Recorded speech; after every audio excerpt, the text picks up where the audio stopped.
So ngayon guys ay natapos ko na yan guys, tupiin guys, at ang gawin natin guys ay idiin lang natin yung nasa mga kilid-kilid guys. Ganito lang guys,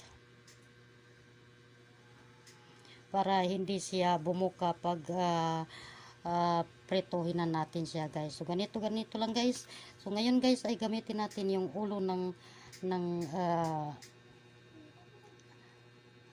tinidor plastic, ayan, para maganda siya tingnan guys. Ayan, ayan. So ganyan lang kasimple guys, sa mga